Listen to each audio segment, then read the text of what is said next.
Peter Staley was working on Wall Street when one day he was handed a flyer about a, quote, massive AIDS demonstration taking place in front of the Trinity Church, just a block away. The flyer listed demands targeting the government, the Food and Drug Administration, President Reagan. This was March 24th, 1987, the very first demonstration that ACT UP carried out. Now, Peter knew that he was living with HIV at this point, knew that something big needed to be done.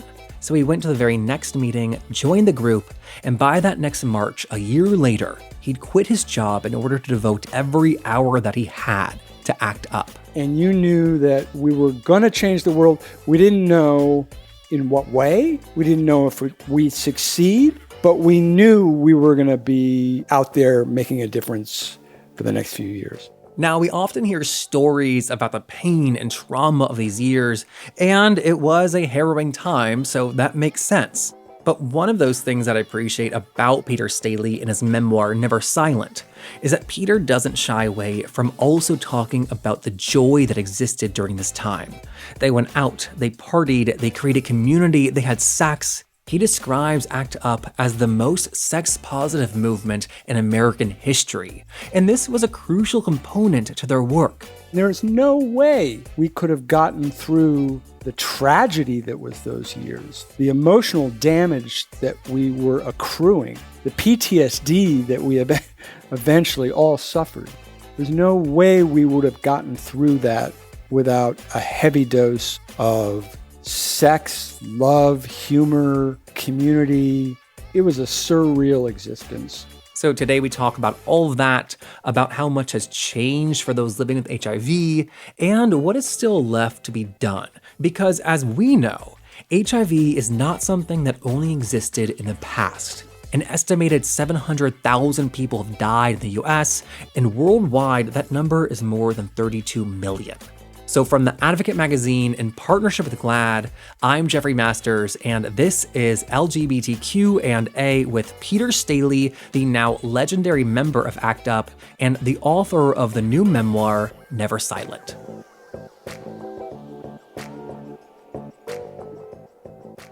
So going back a bit, you learned that you were living with HIV in 1985.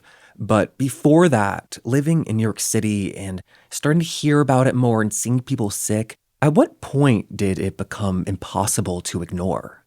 It really was the same year I found out. In 1985, it became impossible to ignore. That's when almost all gay men in New York knew someone who was sick or had died. Certainly, the younger gays like myself knew fewer because it really did hit the 30-somethings first. HIV has a very long incubation period. So the very first cases in 1981, those people were infected in the late 70s. By the time 83 came around, 83, 84, upwards of 50% of gay men in New York were HIV positive and didn't know it. So it was silently transmitting, and the sick and the dying had been HIV positive for many years. And so you joined ACT UP in 87, just as the group was getting started. Do you think you would have joined so early had you not known your own status? Probably not. I've always been very upfront that I came to the movement for very selfish reasons. I was desperate. I was afraid I only had a few years to live. I was trying to learn everything I could as quickly as possible to see if I could buy myself some time. And that included learning about the gay community in New York, which, as a closet case, I only knew the bars. I didn't know who Larry Kramer was. I didn't know any of that stuff. So I was on a steep learning curve, and here this movement was born just in time. And within months of attending those meetings, though, I was shedding that selfishness and getting caught up in this community response that we were doing something that would impact far more people than those in the room. I mean, I'm a skeptical person. I think if I joined a group like this, my assumption would be that we're going to have meetings and talk, and that's all we're going to do. We're never going to have meaningful action. Was it obvious from the beginning how effective they were and would be? Yeah, I mean, the first action, I hadn't even joined the group. I got handed a flyer on my way to work on Wall Street. Their first action was on Wall Street, and it was on the nightly news. We forget, we live in a very gay world now that's integrated with the straight world. But back then, gays were hidden and not talked about, and we weren't on the news. We weren't on television. So the very fact that we took to the streets en masse and laid down our bodies and said, take us away, arrest us, that was a major news story. America had never seen us do that consistently, week after week, month after month. So we pretty quickly, from the get-go, became the movement du jour in America. We were the Occupy, the Black Lives Matter of our time. And it happened very quickly. I mean, that must have been intoxicating to be a part of. Totally. From my very first meeting, I got there right after that first demo. There were already over 100 people in the room. And the energy was just palpable. There were old timers in the room. There were some veterans of Stonewall there.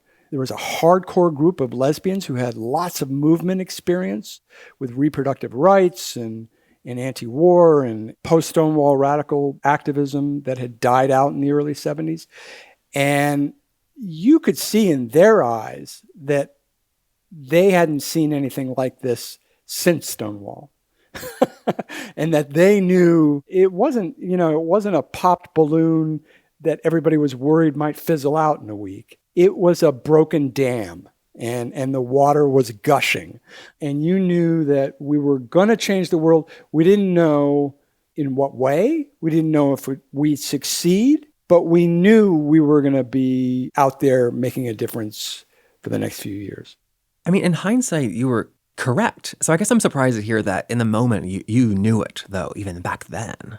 Yeah. No, it felt like history. And that's why within weeks, the young videographers, the artists in the room, had their cameras out. They were recording it. We didn't have cell phones back then, but they knew that history was being made. So even our earliest meetings were being filmed. And one of the things I think is so special about ACT UP, and I think is absent from a lot of modern activism, is humor. ACT UP brought a levity and like a queer sensibility to so many of like the actions and zaps. Like for you, why do you think, or what was the purpose of humor? Well, first off, it was a kind of humor. It was very dark. Okay. Well, that's what I relate to. Exactly. I mean, I think it's part of the queer experience, right? We are the master artists. We are the Michelangelos of dark humor. And we would not have gotten through those years if it weren't for that. If we didn't decide from the get-go that we were going to burn the candle at both ends, do our activism full on, but at the same time, passionately live like we've never lived before. Because we really did feel like our backs were up against the wall. And there's no way we could have gotten through the tragedy that was those years, the constant memorials and the loss of friends and lovers and the hospital visits that were unrelenting, the emotional damage that we were accruing, the PTSD that we eventually all suffered. There's no way we would have gotten through that without a heavy dose of sex, love, humor, community. It was a surreal existence. Because things were so dire, you had to have fun, you had to find joy, and then sex functioned in that way, as you said. And the clubs were at their best in New York. Every weekend ACT UP would dominate the best gay dance floors in New York, and ecstasy was a new drug. So we were popping ecstasy right and left. It was pure. It was the best ecstasy. Oh my God, I have great memories of those times. And people don't realize we were the most sex-positive movement in American history, which is very strange, given that people consider that Larry Kramer kind of founded the group by giving this speech that sparked our existence. He's not known for his sex positivity, but we were under this stigma from the rest of the country that was extraordinary, where we were seeing in the New York Times op-ed piece suggesting that we be quarantined. There was certainly a national feeling that gay men should stop having sex altogether. And our in-your-face counter to that was, no, safe sex works. We know it works. And we're going to have lots of it to show you it works. So we became a very, very sex positive. And we did these kiss-ins in straight bars. We would en masse enter some of the straightest bars in New York, get ourselves the tables, order our beers. Everybody didn't know what was going on. And then we'd all start making out right in front of them. It's very funny. And it would, and we had strength in numbers, so we wouldn't get the shit kicked out of us. It was an amazing time. So I guess also sex was this way to reclaim queerness, so that being gay wasn't only in relation to HIV. It was this positive thing as well. Yeah, it was very queer forward, very queer proud. And I think it was the most beautiful moment in queer history in many respects, and something we can feel very proud of. And I think it really relaunched the modern gay rights movement. Everything that came after, gays in the military, gay marriage, fully embracing the T in LGBT in recent years, is all because of the proud, out, indignant form of activism that ACT UP created. I mean, there was so much misinformation in the beginning. When did you learn for certain that one of the ways that HIV was transmitted was through sex? Well, that was pretty obvious to smart epidemiologists from the get-go, pretty much 81, 82. Obvious why? Well, it was happening almost primarily in gay men. It was not happening between gay men and others nearby. It was not happening in casual settings. Obviously, if it happened through touch or surface transmission, then every gay waiter in New York would have quickly infected all of New York City. So that was ruled out by the epidemiologists. And that left intimate contact. And obviously, we were doing plenty of that. And once they isolated the virus in 83, 84, they announced it in 84, then we had the pathogen and we quickly were able to see exactly how it was transmitted, which was through bodily fluids, primarily blood and semen. And so 1985, you are told you have HIV, you're living with HIV. Did you assume at that point that you would never have sex again? I mean, that's one of your first thoughts. But, you begin worrying about that a few months later. I mean, the first thing you're thinking about is, I'm not going to be on this earth for much longer. There were no treatments in 85. And it was considered 100% fatal. So it was a scary time. And then, I went to a support group the following year that GMHC was running, and I was hearing from most of the guys in the room that they had stopped having sex altogether. They thought that they were tainted meat. And I was already boning up on the science and knew that the CDC had come out and said condoms work. So I was ready to get back into the game. And that oral sex was very safe. There was one guy across the room from me who started saying, well, I'm not going to stop having sex. And he shot back to the rest of the room, safe sex works and I'm going to have plenty of it. And I was like, that's the guy I want to talk to. It turned out to be Griffin Gold, who is one of the founders of the People with AIDS Coalition. In the book, you call it the condom code. Is that how it was described back then? Or is that just how you would describe it now, in the book? Yeah, that came later. I think by the early or middle 90s, it had been such a social norm that got established to the point where there was some shaming that would occur among gay men if somebody tried to say, let's not use a condom. But condom fatigue started setting in. People forget this, but it started setting in the early 90s. This is before the death rate peaked. We started wearing condoms pretty universally in the late 80s. The rate of HIV transmission plummeted within 2 years between 85 and 87, really crashed. But even then, there were 30,000 gay men becoming infected every year. And it wasn't universal. This is sex we're talking about. I know very few people that lead perfect sex lives, and we're all human, and there are lapses. And there were a portion who weren't using them consistently. ACT UP was fighting for specific policy goals, but it also changed the world. It changed the world and how people thought about and saw gay people, which was not the original goal, but a lovely side effect. Exactly. So was that obvious from the beginning? Like, when did you start to realize that? I mean, we knew that homophobia was one of our major obstacles to creating change. And Gallup had a poll that it started in the late 70s that measured America's homophobia. And it was obvious that the AIDS crisis was making it worse.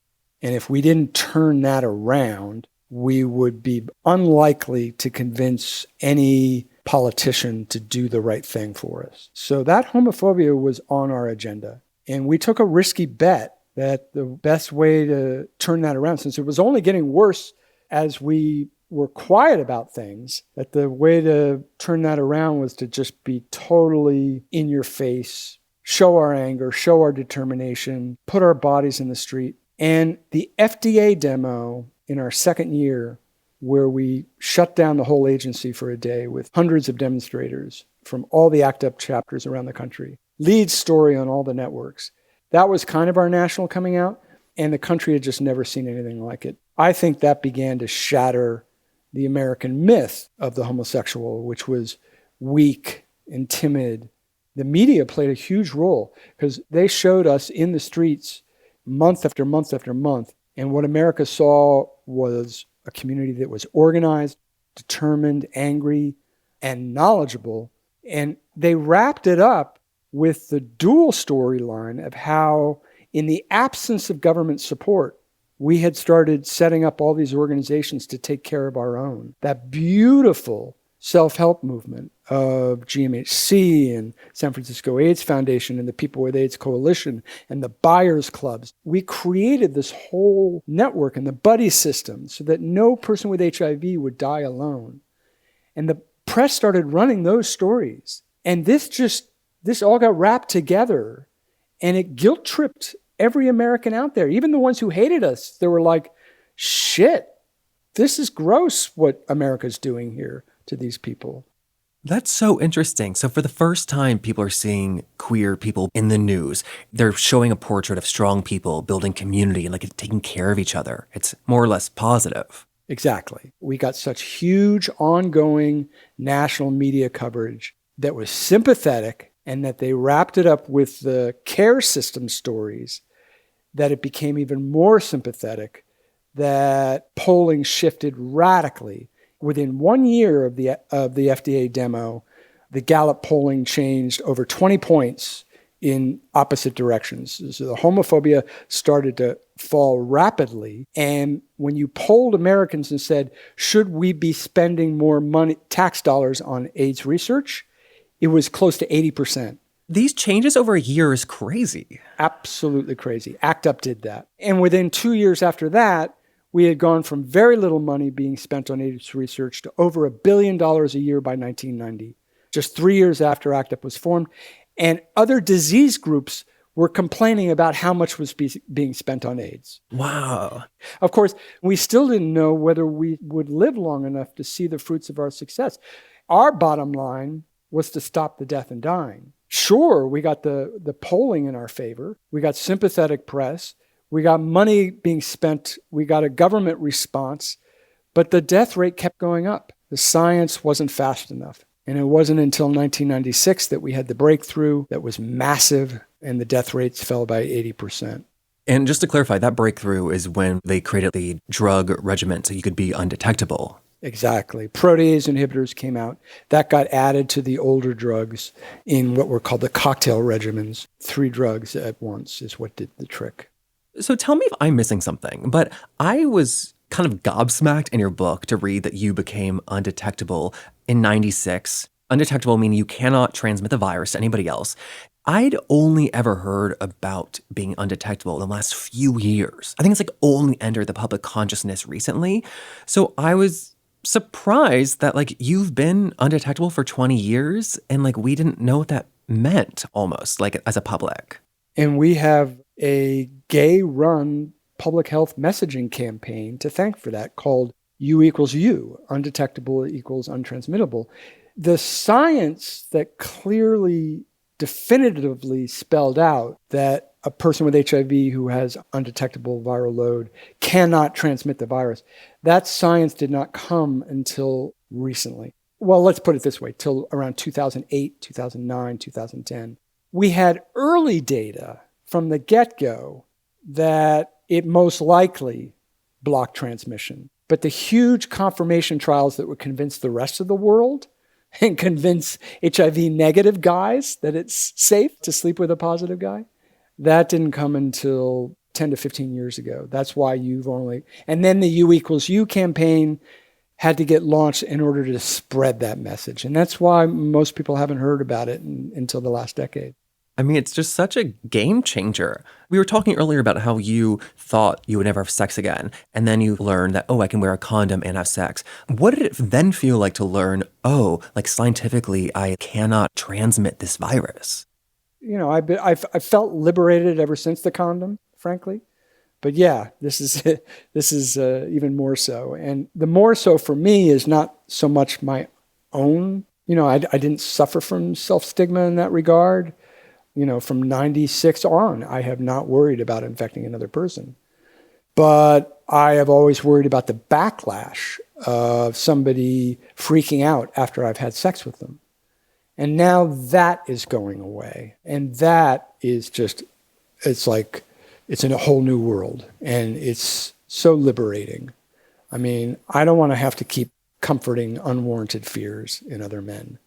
And we're all finally learning. HIV stigma has plagued us as long as HIV has, and we're finally making a dent in it, and the world is better for it. With the job that you quit on Wall Street to do, ACT UP full time, that allowed you to be on TV and to be photographed because you didn't need to worry about being fired for being gay. Right. I had to quit. And so you being on TV as an out gay man, that was incredibly rare back then. Yeah. What was even rarer were the gay men who were willing to say they had HIV on national television. It was not a huge club of us in the 80s, and not a huge club, believe it or not, within ACT UP. I would estimate that 30 to 40% of the gay men in ACT UP in the first couple of years were HIV positive. Not all of them knew it, because not everybody had been tested, but the stigma was such, and people had jobs they had to worry about. After I did this crazy year of keeping my job on, being a closeted bonds trader by day and a radical AIDS activist by night, my CD4 count crashed, and I made the decision to go on disability and leave my job. That freed me up totally, and I just went all in on being an out activist.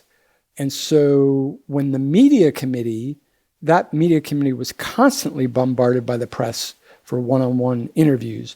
And the number one thing the press asked for is, they said, we want to talk to a person with HIV. We want to talk to one of your members that is living with this. And the media committee only had a dozen, maybe, initially, people who were willing to go on national TV to do that. How aware was your family of the work you were doing?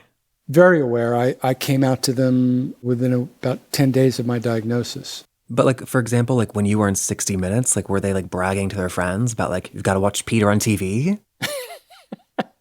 My mother was. My dad was very proud of all of my activism. He was a Republican, but I know that he was there for me every minute with total pride and advice. I would talk ACT UP strategy with him. He helped me with ACT UP strategy. It's I'm going to go invade Burroughs Wellcome's headquarters, Dad. What do you think their CEO will think about that? Because you're a CEO. And he'd give me his honest advice. And I'm sure there were awkward situations for him. I'm convinced of it. But he never let me hear any of that. And so you eventually left ACT UP. I believe it was 92 or 93. Right. We split off. Yeah. But your Today, you and your story is intimately tied to ACT UP. But, it wasn't like a happy split when you left. Have you always been able to look back on your time in ACT UP fondly? Oh, God, yes. I mean, it was by any measure the greatest years of my life. And certainly the last year and a half was very, very painful with the infighting that started. But the 3.5 years before that were, lightning in a bottle. Well, compared to like today, back then, like the activism, the LGBTQ so-called rights movement, it was only about HIV/AIDS. Like, when did you start to feel it like moving on to other things? It was shocking how quickly that happened after the breakthrough in 96, when the treatments started saving lives en masse. The community pivoted so, like 90% of HRC and NGLTF's agenda all through the 80s up until 96 was AIDS. 90% of their agenda. They were doing very little gay rights. And by, I would say 2 years later, it was less than 10%. They pivoted so fast to gays in the military and then gay marriage that it was like a bitch slap against the face of everybody who had been in ACT UP and who was living with HIV. I mean, we felt abandoned in a sense, and we felt the history was being abandoned. I get why it happened. Very human reasons. I mean, the mental harm that year after year and month after month we had lived through for over a decade. When we got a break from that, when the memorials stopped, there was just this human instinct of saying, oh my God, I don't want to think about this for a while. Even I felt that. I took a break. I didn't think I wanted to get back into AIDS activism for a while. I took a good long break. So it's a very human reaction. But to see the whole community move like that at once was a little frightening and hard to take. So one of the questions I've now with COVID, is that going to, help us find a cure for HIV/AIDS faster, or is just so much now focused on something else and it's going to push our timeline like even further out? I think it's going to help, actually. COVID is definitely teaching both parties how necessary it is to invest in public health. And AIDS will get its share of those increases. I think we will easily get very large increases in the NIH budget for many years to come. We will certainly get a strengthening of the CDC, which never got much increase even during the AIDS years. So there'll be big investments in public health. The medical challenge of HIV cure research and HIV vaccine remain enormous. The political dynamics can't really change that. These are still extraordinarily hard challenges, but the money invested towards them will increase. And I'm convinced I will see both of those in my lifetime. You're 60 now. Yep. You're 100% certain it'll happen in your lifetime. Yeah. I think within 10 years. How long have you thought that? That's a big change from like being diagnosed and thinking, okay, well, I've got 2 years. I've had 2030 kind of as a mark in my head for the last decade or more, as far as what we call a functional cure, which might not necessarily be a sterilizing cure, in the sense that we give something, a person with HIV can take something that primes our immune system so that our immune system can control the HIV on its own without the need for daily drugs. So that's called a functional cure. Sterilizing cure is getting HIV completely out of the body. We might not get there by 2030, but a functional cure where you take like a vaccine, HIV vaccine, and then I don't have to take anything ever again. I take that. That sounds pretty good. I mean, like we've learned now with COVID, like we have a vaccine. We learned how not easy that is to get it to like everyone in the world, but also even the other people in the US. And there's a lot of misunderstanding among the queer community today, even among people with HIV, saying, well, look how fast they got a vaccine for COVID. It must be some lack of interest or a conspiracy why we don't have an HIV vaccine. And it's not that. I'm here to tell you it's not that. They've been hard at work at vaccines, HIV vaccines for decades. HIV is if you measured the brain within a virus, and viruses don't have brain, but if you measured the tricks and the trickiness of each virus, COVID would be the dumbest virus in the class, and HIV would be the genius. HIV is so fucking hard to fix, what it does in your body. Because what it does is it undermines your immune system. Its sole goal is to undermine your immune system. COVID's sole goal is to kill you quickly by flooding your lungs. But HIV slowly rips apart your immune system, which is what you need to have a vaccine work. That is incredibly clarifying, because I was one of those people that said 600,000 people have died of COVID, and yet 700,000 in the US have died of the HIV complications. AIDS. Yeah, AIDS. Yeah. I think 35, 36 million worldwide have died of HIV, is our current count. Right. And so my thought was it was honestly a lack of interest in money. So I appreciate your analogy. Yeah, no, the HIV vaccine issue, we're getting closer. And we've got some large trials going on. I mean, if we get eventually a candidate that has 40 to 50% of effectiveness, that would be a game changer. And that would be very, very hard to do. Because the virus, its whole job is to get around the immune response. It's what it's trained to do. That's its sole purpose. COVID doesn't know how to get around the immune system. Wow. I think that ending on a hopeful note like that is great. Yeah. So thank you so much for doing this. You're welcome, Jeffrey. Thanks for having me on. Yeah. And that was Peter Staley. His memoir, Never Silent, is out now. And then if you want to hear more about ACT UP, you can listen to our interviews with Sarah Schulman and Ann Northrup. Peter was actually there next to Ann at the infamous Stop the Church action that she described. I thought I was going to die. I'm lying in the center aisle of the cathedral silently, and I'm sure I'm going to be trampled to death by all these people. I happened to be the last person carried out, and by that time, everything had calmed down and was silent, so I started saying, and it was ringing through the cathedral, "We're fighting for your lives too. We're fighting for your lives too," which I hoped would be effective, but they got us all out of there. They took us off to the police precincts. I like to say I got home to watch the second half of the Giants-Broncos game. So that full interview with Ann is available in our podcast feed, and there's also a link in our show notes. Thank you so much to everyone who's been listening and leaving comments on Apple Podcasts. Subscribing is crucial so you don't miss an episode, yes, but when you also scroll down to our page in Apple Podcasts and leave a comment, it helps other people find our show. So thank you so much to everyone who does that. We're brought to you by The Advocate Magazine in partnership with GLAAD. I'm Jeffrey Masters. I will see you next week.